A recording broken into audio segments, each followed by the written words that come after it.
Ayat 6. Tetapi yang ini yang ada padamu, yaitu engkau membenci segala perbuatan pengikut-pengikut Nikolaus yang juga aku benci.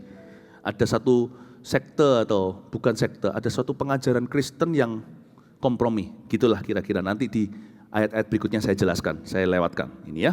Siapa bertelinga? Ayat 7. Hendaklah ia mendengarkan apa yang dikatakan Roh kepada jemaat-jemaat.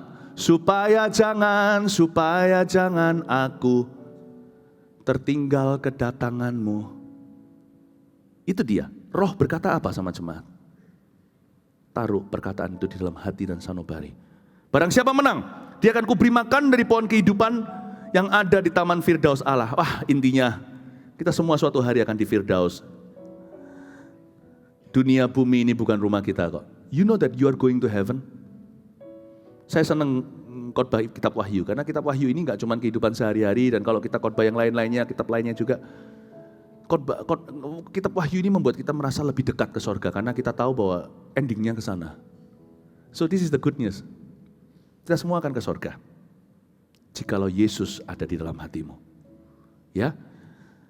Dan kalau ini juga mengingatkan kita, kalau ada anggota keluarga kita yang belum diselamatkan, ini tugas kita, Tuhan ini tugas kita.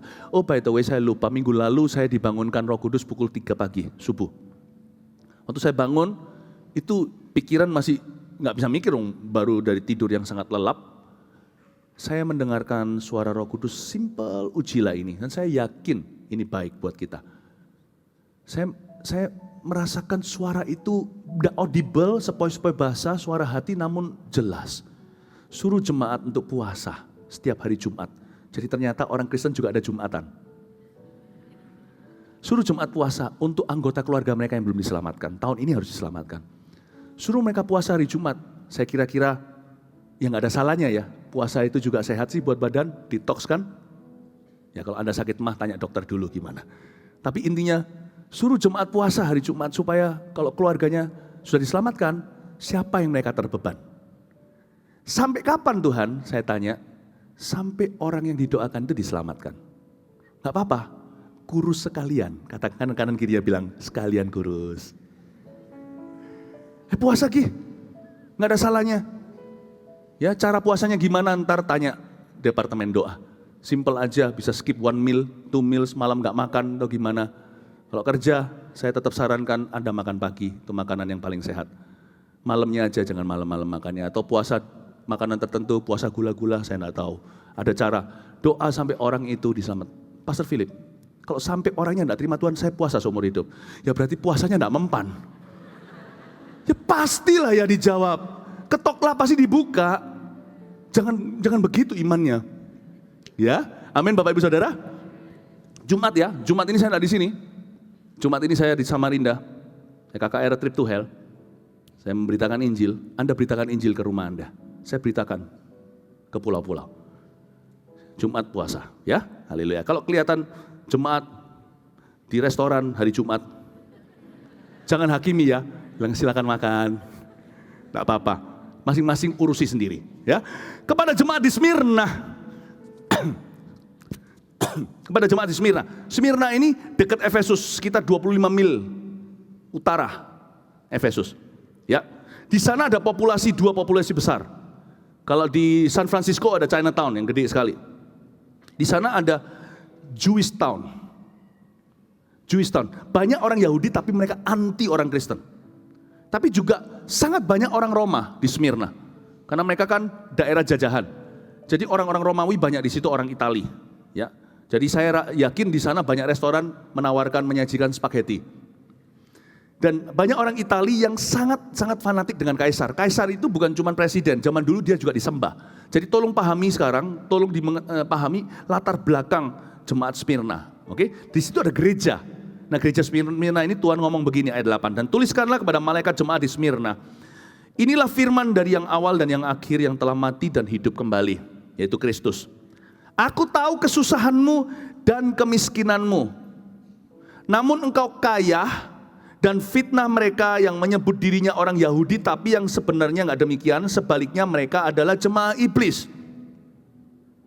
Ayat 9 Tuhan ngomong begini, aku tuh tahu kemiskinan dan kesusahanmu. Jadi Tuhan itu gini, Tuhan ajari kita, di sini kita belajar, ada kondisi tertentu yang justru memicu kekayaan rohani. Jadi tolong Anda nilai, orang rohani akan menilai segala sesuatu. Tolong memberikan penilaian yang lebih tepat. Setelah hari ini Anda dipenuhi Roh Kudus dan dipenuhi firman Allah, Anda bisa menilai lebih tepat guna. Jangan cepat-cepat down dengan kondisi kita. Ada kondisi-kondisi dan situasi yang Tuhan izinkan di kehidupan orang percaya sebenarnya adalah blessings in disguise atau berkat yang terselubung. Kondisi-kondisi itu justru memicu kita kekayaan rohani di dalam diri kita. Ada hal-hal tertentu yang terjadi sekeliling kita justru menjadi nilai tambah. Kalau tidak begitu, orang tidak akan nampak value atau nilaimu. Ya kan? Emas itu kelihatan asli atau tidak kalau dibandingkan dengan yang palsuan, itu ketika dibakar. Ketika dia di suhu tertentu justru kelihatan mulianya. Biarkan Tuhan itu yang punya hidup kita, kadang-kadang diizinkan untuk jadi kesaksian. Ada hal-hal tertentu yang terjadi di hidup kita itu justru gara-gara itu kita versi terbaik kita itu muncul. Contohnya, sebuah masalah di sebuah perusahaan. Contohnya, seperti pada waktu di Mesir, Yusuf di sana. Atau Daniel, Sadrak, Mesak, Abednego, ada kondisi tertentu justru memunculkan yang namanya turn around man. Karena orang ini mendapatkan solusi, justru Tuhan dimuliakan. Saya kok yakin juga yang namanya corona ini sebentar lagi sudah pasti akan muncul. Dan munculnya biarkan dari anak-anak Tuhan atau dari umat pilihan Tuhan. Pasti ada jalannya. Semua yang terjadi di hidup ini, ajarku mengerti bahwa kau peserta. Aku tahu kemiskinanmu, aku tahu kesusahanmu. Namun gara-gara itu istilahnya engkau kaya dan fitnah mereka yang menyebut diri orang Yahudi itu justru dipatahkan. Mengampuni seringkali muncul ketika kita dibenci. Berbuat baik, ketika orang berbuat jahat kita berbuat baik, orang tambah lihat yang mulia itu yang mana.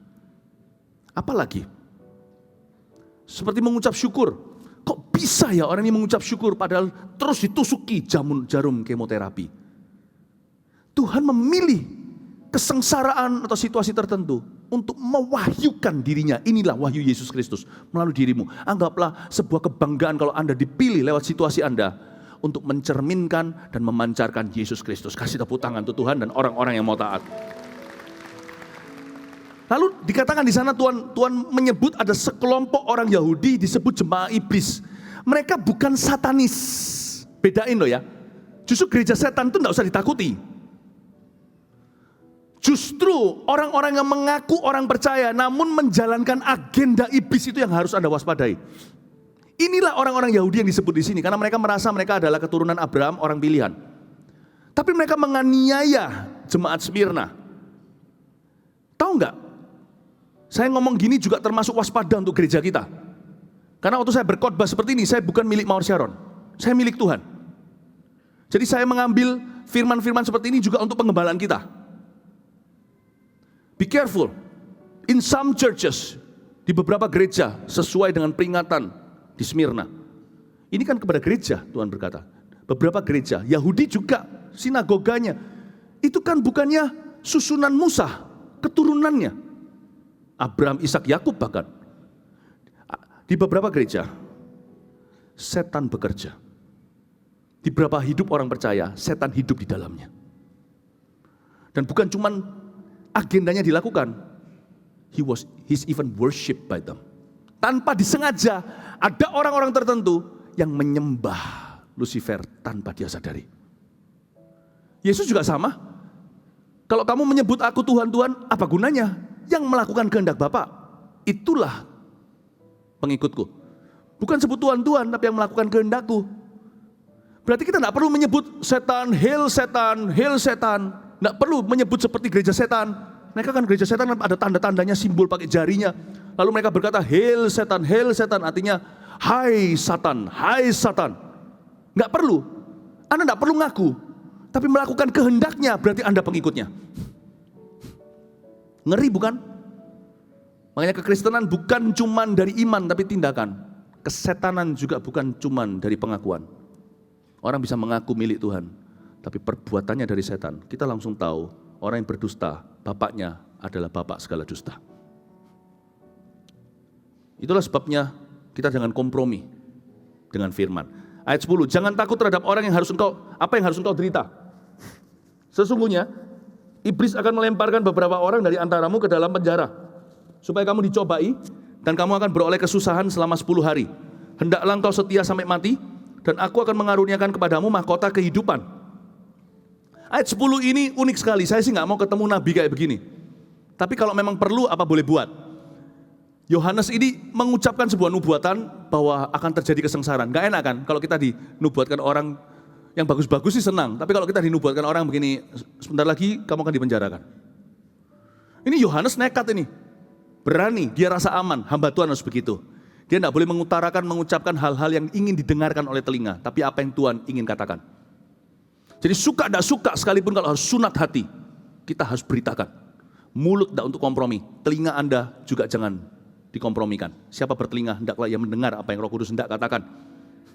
Dia berkata, iblis akan melemparkan beberapa orang dari antaramu ke dalam penjara. Jadi kita tahu yang lemparkan orang ke penjara iblis bukan Tuhan. Jadi kalau Anda dicobai jangan berkata Tuhan yang mencobai. Orang yang sudah begitu sudah kalah WO sebelum doa. Udah kalah KO. Jangan tuduh Tuhan melakukan sesuatu yang dia tidak lakukan. Supaya ketika Anda minta dia melakukan apa yang harus dia lakukan, jangan sampai mulut Anda tidak punya kuasa. Ini hujan ya? Tidak bisa kemana-mana. Jingtian pu hui jia. Di Surabaya ini lagi hujan. Terima kasih Tuhan. Amin. Nangkap ini enggak? Jangan tuduh Tuhan kalau Anda butuh Tuhan. Jangan fitnah Tuhan. Semua orang bisa Anda fitnah. Satu yang jangan difitnah karena dia sumber kekuatan. Tuhan Yesus namanya. Iblis yang lempar kamu ke dalam penjara bukan Tuhan Yesus. Tapi ini baiknya di sini. Kamu akan beroleh susah hanya 10 hari. Katakan 10 hari. 10 hari doang. Gak mungkin lah di penjara 10 hari. Ini 10 hari adalah kiasan. Masa di penjara 10 hari, itu kan cuma namanya detention atau cuma ditahan. Tahanan gak mungkin 10 hari. Belum lagi lawyer pengacaranya. Belum lagi ini proses hukumnya. Gak bisa. Apalagi gereja Smyrna bukan gereja kaya. Ini kiasan Tuhan untuk bicara ke kita. Bahwa satu, pencobaanmu tidak akan lebih besar daripada yang kuat engkau tanggung. 10 hari, suatu hari saya disuruh, yang suruh tahan begini loh, plank. Jangan coba plank, jangan remehkan plank ya. Katanya cuman disuruh begitu tahan untuk perut katanya. Supaya perut kita bukan family pack. Nggak usah six pack, paling tidak ngepack gitu loh. Suruh ngeplank, nggak gampang loh. 1 menit aja, kecil 1 menit masa cuma suruh gitu loh, kayak gini, agak naik gitu, suruh nahan perutnya, 1 menit, gampang. Cobaan. Anda plank, ujungnya gembeng. Kerasa 1 menit seperti kekekalan. Ya kan? Makanya Tuhan bilang 10 hari aja. Kamu gak akan kuat hitungnya. Semua yang terjadi di hidupmu, aku beri batas kekuatan untuk menyerangmu. Don't worry, you're my son. Kamu anakku. Sparring partner tidak akan membunuhmu. Tidak ada, pernah terdengar kan? Mike Tyson mau tinju zaman dulu, lalu dia terbunuh di ring karena sparring partnernya terlalu kuat. Nggak mungkin. Aku akan membuatmu kuat. Aku akan menguatkanmu. Semua masalah kita, satu ada batas kekuatannya. 10 hari itu maksudnya semua masalah kita. 2, catat ini, ada tanggal kadaluarsanya. 10 hari bukan 10 tahun, bukan 100 tahun, bukan forevermore. Tapi kalau ini ujungnya kematian, mati adalah keuntungan kalau hidupmu adalah Kristus. Ada beberapa orang penderitanya seperti Ayub kan sembuh, ada beberapa orang mati. Tapi setelah itu sorga. Pokoknya Tuhan berkata tidak akan melebihi kekuatanmu. Setiap masalah kita tuh ada tanggal produksinya. Kalau kita minum sesuatu produk di supermarket kita beli kan ada tulisannya produksi, kadaluarsa. Demikian pula dengan masalah. Tenang saja, ngomong pada orang kanan kirinya, cuma 10 hari. Kasih tepuk tangan untuk Tuhan Yesus. Tuhan suruh kita hendaklah setia sampai mati itu loh. Beberapa orang hari ke-10 mati, ini bukan kabar baik sih. Tapi tetap kabar baik bagi mereka yang hidup bagi Kristus. Ujungnya tetap keuntungan. Lalu dikatakan, aku akan mengaruniakan kepadamu mahkota kehidupan. Siapa bertelinga, hendaklah ia mendengarkan apa yang dikatakan Roh kepada jemaat-jemaat. Barang siapa menang, ia tidak akan menderita apa-apa lagi oleh kematian yang kedua. Siapa di sini merasa mendengarkan suara Roh Kudus lewat khotbah ini sekarang? Angkat tangannya. Praise the Lord, puji Tuhan. Saya juga. Kasih tepuk tangan untuk Tuhan Yesus, untuk Roh Kudus. Kepada jemaat di Pergamus. Ya, Pergamus adalah kota yang cukup tinggi, dataran tinggi 1000 kaki di atas bukit. Dan Pergamus ini kota yang sangat smart. Sana di Pergamus ada sebuah library atau perpustakaan yang punya 200 ribu buku. Sekarang aja impresif sekali. Mengesankan kalau ada library, perpustakaan kota ada 200 bukunya. Zaman ini zaman purbakala, 2000 tahun lalu. Mereka sudah punya buku sebanyak itu. Cuman lihat ya, di tempat yang banyak bukunya Tuhan memperkenalkan dirinya sebagai a man of one book. Sebagai seorang pribadi satu buku. Kita lihat ayat 12. Dan tuliskanlah kepada malaikat jemaat di Pergamus. Inilah firman Dia yang memakai pedang yang tajam dan bermata dua. Tuhan bilang, lu punya buku segitu banyaknya. Yang bermata dua cuman firman. Otoritas tertinggi orang percaya itu bukan buku mana termasuk buku rohani. Itu cuman tambahan nutrisi. Otoritas tertinggi itu Alkitab. Makanya saya juga heran kadang-kadang kita sebagai pengkhotbah, kita ini kehabisan materi atau apa sehingga mulai tidak mengkhotbahkan Alkitab. Kita khotbahkan hal-hal lain, kalau perlu memanfaatkan Alkitab, tapi bukan Alkitab yang kita khotbahkan. Saya selalu mengatakan begini, simple saja. Anda mau ambil pelayanan khotbah saya, take my Bible away. That's it. I have no sermons to give you. Saya tidak punya khotbah yang bisa saya berikan kepada Anda. Bahkan terus terang saya buka satu rahasia ya. Kalau saya khotbah gini kan ada catatan nih, nggak ada catatan nih, semua nggak ada catatan. Ya, apa itu? Nah, nggak ada catatan. Nah, kalau Alkitab saya ditutup di tengah-tengah khotbah kayak gini, saya mati kutu. Saya beritahu, gampang. You want to shut me up? Simple, close my Bible. Oh iya sih, Alkitab saya tutup, makanya nggak ada kata-kata. Oh, kasih tepuk tangan untuk Tuhan Yesus. Inilah firman Dia yang punya pedang tajam bermata dua. Aku tahu di mana engkau diam. Ayat 13. Yaitu di sana, di tempat tahta iblis. Ternyata iblis bisa ada dalam pengetahuan. Kok bisa ya? Lain cerita kalau okultisme. Kita ini loh, orang bangsa Indonesia itu harus banyak berubah. Kita punya taste atau selera itu masih yang horor-horor, yang mistis-mistis. Itu yang laku kadang-kadang di TV, bahkan di film-film. Ini nggak laku di situ. Di sana itu orang-orang pikirannya maju, tapi kenapa Tuhan bilang di tahta iblis kamu hidup? Makanya kamu harus berpegang kepada namaku dan kau tidak menyangkal imanmu kepadaku. Juga tidak pada zaman Antipas, saksiku yang setia kepadaku, yang dibunuh di hadapan kamu di mana iblis diam. Ya. Tapi saya senang sekali di ayat 13 ini, Tuhan itu maha pengertian. Dia punya bukan cuma maha kuasa, kalau maha kuasa saja cilaka. Penghakiman, kita akan mengalami penghakiman, tapi Tuhan itu maha mengerti. Dia berkata, aku tahu, tadi kan kita pelajari di Efesus, aku tahu pekerjaanmu, tapi sekarang aku tahu di mana kamu diam, yaitu di tempat tahta iblis. Tuhan itu tidak pernah lupakan konteks kita. Tuhan, aku ini susah untuk berdoa. Kenapa? Keluargaku belum kenal Tuhan, semuanya di dalam rumah ini banyak berhala. Aku susah Tuhan, untuk bisa saat teduh. Aku tidak punya kamar sendirian. Aku tinggalnya sama roommate di kos-kosan. Tuhan tidak akan hadili, jadi jangan pernah menghampiri Tuhan. Itu kayaknya Tuhan tidak mengerti. Pokoknya aku mau tahu hasil akhirnya. Tuhan tidak gitu. Datang ke Tuhan itu dengan hati yang ayem, tentrem. Datang ke Tuhan itu dengan hati yang berkata, Tuhan, tolong kasih aku hikmat solusinya apa. Dan Tuhan itu mau mendengarkan keluh kesahmu.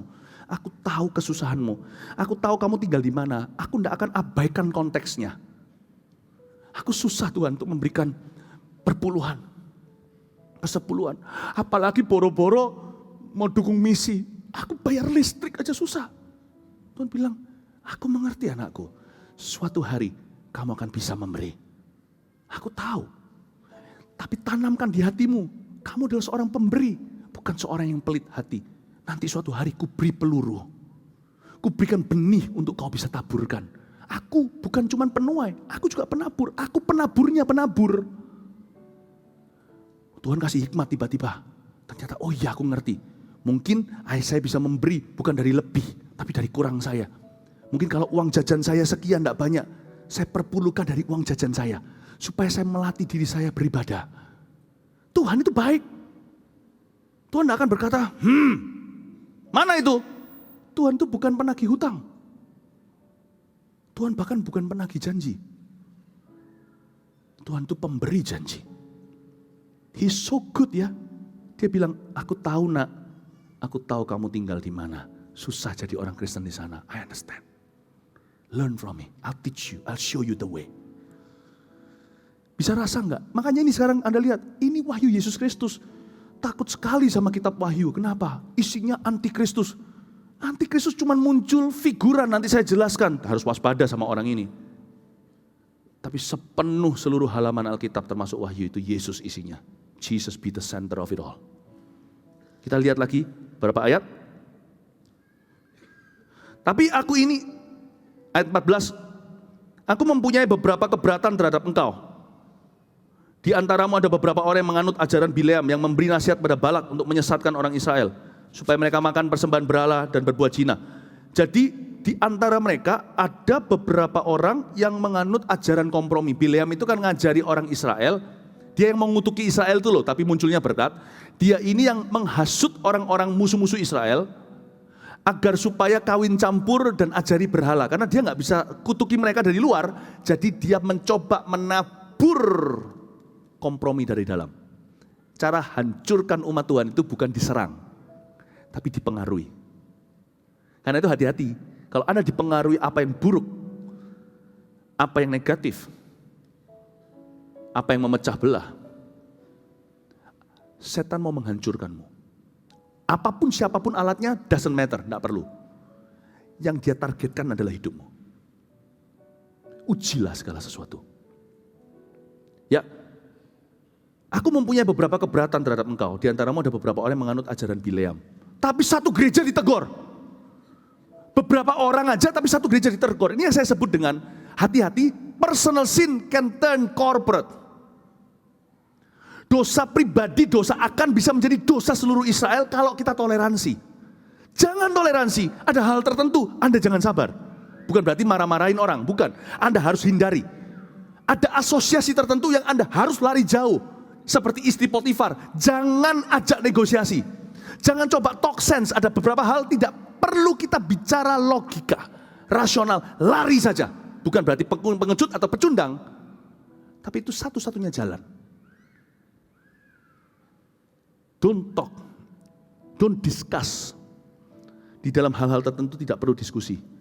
Lama-lama Tuhan hukum seluruh gereja karena beberapa orang. Smyrna ini kan ditegur mati-matian. Gara-gara beberapa orang nganut Bileam. Sebab itu ayat 16, bertobatlah, jika tidak demikian aku akan segera datang kepadamu dan aku akan memerangi mereka dengan pedang yang di mulutku ini. Dengan kata lain, nanti mulai hari ini firman yang kuberikan kepadamu isinya tidak ada janji, tidak ada nubuatan, cuma teguran. Aku akan lawan kamu dan firmanku akan terjadi, satu-satu akan apes. Saya tidak mau jemaat Smyrna. Saya bersyukur, saya berdoa agar jemaat gereja Maurice tidak menjadi gereja Smyrna. Ya, siapa bertelinga, hendaklah ia mendengarkan apa yang dikatakan Roh kepada jemaat-jemaat. Barang siapa menang, kepadanya akan kuberikan dari mana yang tersembunyi.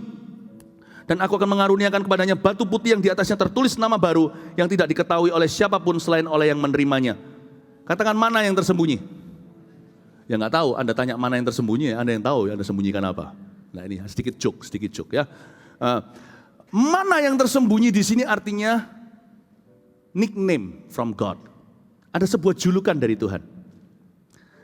Saya kasih contoh ya. Pernah saya dijuluki manusia KKR. Pertama saya nggak suka. Karena saya bukan cuma KKR. Tapi lama-lama saya suka. Tapi jangan panggil saya itu.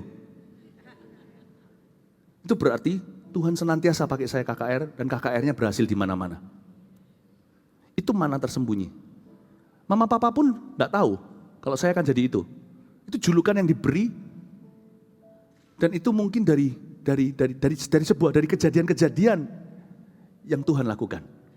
Nanti ya, jangan kaget, Anda juga akan punya julukan-julukan dalam hidup ini. Ketika Anda tekun dengan Kristus, lama-lama Anda akan dapat julukan. Itu loh, orang baik hati yang untung terus. Nanti ada lagi julukan untuk keluarga Anda. Oh keluarga itu, itu keluarga pendoa syafaat itu. Akan ada mana tersembunyi. Don't be surprised. Kita kan suka yang gitu-gitu. Ya kan? Kita lihat horoskop, Libra, Scorpio, apa ya? Libra, Pentakosta apa? Lalu kita lihat apa cocok hari ini. Wah adalah hari keberuntunganmu, kamu akan ketemu jodohmu. Wah dan sebagainya. Kita kan suka. Tuhan terlebih suka memanggil namamu, dengar dia panggil nama saya, aku jawab ya. Dan Tuhan akan kasih Anda nickname. Di ujung hidupmu Anda menoleh dan orang akan memanggilmu itu. Meskipun nama kelahiranmu adalah yang ada sekarang. Berharaplah Tuhan bekerja sesuatu yang istimewa dalam kehidupan setiap kita. Kasih tepuk tangan untuk Tuhan. Udah mau selesai nih, ya. Bear with me ya kepada jemaat di Tiatira. Tiatira adalah sebuah kota industri. Salah satunya di sana itu banyak yang kain. Kain-kainnya bagus-bagus, kayak di sini sekarang salah satunya ya. Mungkin saya udah nggak terlalu terupdate. Solo kan bagus batiknya, Cirebon dan sebagainya. Ini Tiatira bukan kain biasa, mahal. Salah satunya adalah Lydia yang dipakai oleh Tuhan membuka rumahnya untuk jadi cikal bakal gereja Filipi. Itu Lydia dari Tiatira. Kain ungu berarti silknya itu mahal sekali. Yang beli itu mungkin hanya orang-orang kalang atas, ini high end produk. Oke? Dan tuliskan kepada malaikat jemaat di Tiatira, inilah firman Allah yang matanya bagaikan nyala api dan kakinya bagaikan tembaga. Maksudnya Tuhan itu, inilah firman dari Dia yang maha kuasa tapi humble, kakinya tembaga. Mana maulah, coba-coba. Kalau orang kaya sekali pergi pesta berlian, mana mau tembaga. Sepatunya Tuhan itu loh, bisa emas kan? Sepatunya Tuhan lebih murah daripada tanah sorga. Kok bisa? Kan dikatakan bahwa jalannya terbuat dari emas. Sepatunya kok pakai tembaga? Humble aja. Tuhan berkata, I'm humble. Belajar dari aku lemah lembut dan rendah hati. Di Tiatira banyak orang sombong. Karena kenal siapa dan sebagainya. Oke, ayat 19. Aku tahu segala pekerjaanmu, baik kasihmu maupun imanmu, baik pelayananmu maupun ketekunanmu. Aku tahu, ini dipuji dulu, bahwa pekerjaanmu yang terakhir lebih banyak daripada yang pertama. Ini saya sebut sebagai growing fruitfulness. Atau ini gereja yang bagus, berbuah-buah. Jadi pelayanan dan buah-buah pertama sudah dilampaui dengan pelayanan kini dan buah-buah masa kini. Banyak gereja itu kan kuat di depan, belakangnya jadi lemas. Belakangnya jadi biasa. Belakangnya tidak bergerak lagi. Jadi saya bersyukur kemarin hari Jumat kita rayakan misi 300 gereja 2030. Lalu ada laporan kemenangannya. Tarakan, ada Blitar, ada Palu. Kalau gereja kita cuma strong di tahun 2000. Merintis gereja Malang, Jember, dan Jogja. Saya masih ingat itu 2002. Malang 2001. Ya Tuhan tidak bisa memuji. Tapi Tuhan berkata kamu sekarang lebih berbuah dari dulu. Kamu lebih aktif. Ya. Jadi kita harus selalu berusaha sebagai orang Kristen percaya pada Tuhan dan bekerja sama dengan Roh Kudus to always be better. In fact, to be the best at it. Selalu menjadi lebih, bertambah. Jadi nggak apa-apa ambisi. Oke, boleh. Justru Tuhan puji. Tapi ayat 20, aku mencela engkau karena engkau membiarkan wanita Isabel yang menyebut dirinya nabiah mengajar dan menyesatkan hamba-hambaku supaya berbuat zina dan makan persembahan-persembahan berhala. Ada seorang wanita yang tidak disebut namanya, padahal Tuhan itu Alkitab selalu spesifik kalau sebut nama seseorang. Dia cuma sebut wanita Isabel, ini julukan, tapi julukan tidak enak. Kenapa Tuhan bilang wanita Isabel, padahal wanita ini bukan Isabel. Isabel tidak reinkarnasi, tidak ada reinkarnasi dalam dunia. Dia sebut wanita Isabel disamakan karena they are similar in design and in spirit. Mereka mirip dalam roh, mereka mirip dalam operandi. Hati-hati. Jangan sampai suatu hari kita dijuluki sama Tuhan Yudas Iskariot. Tuhan pun tanda kutip lupakan nama kita, kasih kita julukan Isabel itu. Do not be likened, jangan sampai menjadi serupa dengan yang non-Kristus atau yang anti-Kristus atau yang melawan Kristus. Jangan jadi seperti itu. Tuhan tidak mau tahu wanita itu siapa. Isabel musuhnya, orang itu kayak Isabel, orang itu musuhnya. Tidak tahukah kamu, kata Yakobus, persahabatan dengan dunia adalah perseteruan dengan Allah. Ini wanita ngapain sih? Yang pasti prostitusi secara rohani. Jadi mimbar pulpit dipakai untuk agendanya. Karena itu kita harus berdoa, ya doakan. GMS harus senantiasa menjaga kemurnian pulpitnya, Yesus, Yesus, Yesus melulu. Dan untuk membangun jemaat dalam dasar iman yang teguh. Kasih tepuk tangan untuk Tuhan. Di sini semua yang naik di atas sini, dimulai dari atas sini. Semuanya Yesus melulu. Yesus. Ya. Tapi juga mungkin terjadi yang namanya kejatuhan secara moral. Mungkinkah dia ini adalah seorang pengkhotbah yang diundang, sering sekali. Mereka tahu tapi biarkan karena amoralitasnya sudah terdengar tapi dibiarkan. Saya tidak tahu. Mungkin juga dia jatuh dengan beberapa orang secara seksual. Setelah pelayanan nanti akan ada asosiasi dengan beberapa orang. Lalu ada affair. Tapi ini jahat di mata Tuhan. Tuhan berkata, orang ini menyesatkan hamba-hambaku. Lalu ayat 21, dan aku telah memberikan dia waktu untuk bertobat, tapi ia tidak mau bertobat dari zinanya. Anda catat, pertobatan itu perlu waktu. Kadang-kadang ada orang tertentu yang perlu waktu dulu untuk bertobat. Jadi Tuhan itu maha sabar. Tobat itu harus hari ini kan, tadi saya beritahu apa? Berhenti ya berhenti sekarang, jangan besok hari setan. Tapi Tuhan itu tetap Tuhan. Kadang-kadang Tuhan tunggu beberapa orang itu 2 tahun kemudian, 3 tahun, masih kasih 5 tahun, kasih waktu 3 bulan, 7 bulan, Tuhan tunggu. Bertobat itu perlu waktu, jangan terusin ya. Di rumah Anda yang masih ada berhala, dan Anda tahu firman ini dibolak-balik diberitakan. Anda mesti harus clearkan itu, barang-barang itu kembalikan dari mana dulu Anda beli atau siapa yang memberimu. Atau siapa guru, siapa tokoh, siapa yang kasih Anda, kasih aja kembali supaya jangan jadi batu sandungan, jangan kasih temanmu. Kalau Anda kasih teman Anda sama dengan menyerahkan jimat, sama dengan memberikan jerat. Anda harus clear itu. Tuhan kasih waktu sama Anda. Tuhan kasih waktu. Ini countdown, TikTok. Tuhan bilang, aku sudah memberi waktu untuk tobat loh ya. Hayo. Jangan bilang kalau Tuhan sudah 7 tahun tidak terjadi apa-apa, itu berarti tidak terjadi apa-apa. Jangan cobai Tuhan yang maha kuasa. Tapi bukan cuma perlu waktu untuk bertobat. Kadang-kadang setelah bertobat perlu waktu. Paham maksudnya? Sakius contohnya. Setelah bertobat dia perlu waktu untuk mengembalikan 4 kali lipat pada orang-orang yang dia peras. Makanya jangan cepat-cepat orang setelah bertobat dikasih pelayanan yang sifatnya tampil. Atau kepemimpinan. Dia masih perlu waktu untuk membuktikan pertobatan. Untuk berbuah buah-buah pertobatan. Itu maksudnya aku telah memberi dia waktu untuk bertobat. Ayat 22, lihatlah, aku akan melemparkan dia ke atas ranjang orang sakit dan mereka yang berbuat zina dengan dia akan kulemparkan ke dalam kesukaran besar. Jika mereka tidak bertobat dari perbuatan-perbuatan perempuan itu. Dan anak-anaknya akan kumatikan. Dan semua jemaat akan mengetahui bahwa aku yang menguji batin dan hati orang dan bahwa aku akan membalas kepada kamu setiap orang menurut perbuatannya. Tuhan peringatkan di sini bahwa siapa yang ikut-ikutan akan ikut-ikutan tanggung dosanya. Ini yang saya sebut dosa pribadi jadi korporat. Be careful, orang yang tumpang tangan dari hamba Tuhan, jangan sembarang tumpang tangan dan terseret dalam dosa seseorang. Contohnya, saya tumpang tangan dari seseorang ternyata dia pengajar sesat. Saya harus lihat dulu dong, dia itu siapa. Kalau penumpangan tangan sembarangan, pengutusan nanti ujungnya dia memporak-porandakan. Demikian pula sebaliknya, hati-hati, visi apa yang Anda perjuangkan. Karena Tuhan berkata, siapa yang berdosa dengan dia, whoever sins with her will suffer with her. Sodom Gomorrah Tuhan bilang, semua dibakar. Gara-gara Abram, Lot selamat. All. Korah dan Abiram sama-sama runtuh. Sesuatu yang tidak jelas, sifatnya seluk-beluk iblis. Patut diwaspadai ayat 24, lalu saya selesai. Tetapi kepada kamu, yaitu orang-orang lain di Tiatira, yang tidak mengikuti ajaran itu dan tidak menyelidiki apa yang mereka sebut seluk-beluk iblis. Pada kamu aku berkata, aku tidak mau menanggungkan beban lain kepadamu, tapi apa yang ada padamu, peganglah itu sampai aku datang. Seluk-beluk iblis. Everything that comes from God, write this down, segala sesuatu yang dari Tuhan, akan crystal clear. Spoken of, communicated, explained, described,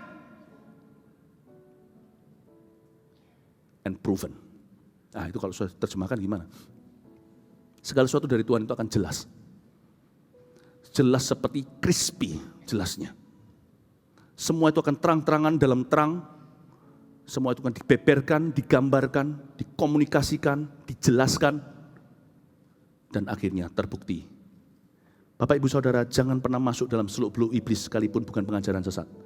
Jangan pernah gerusak-gerusuh, jangan pernah gerilya. Jangan pernah dalam remang-remang dan gelap-gelap, tidak hanya orang pacaran. Always be truthful to you, to God. Dan selalu sejati di hati.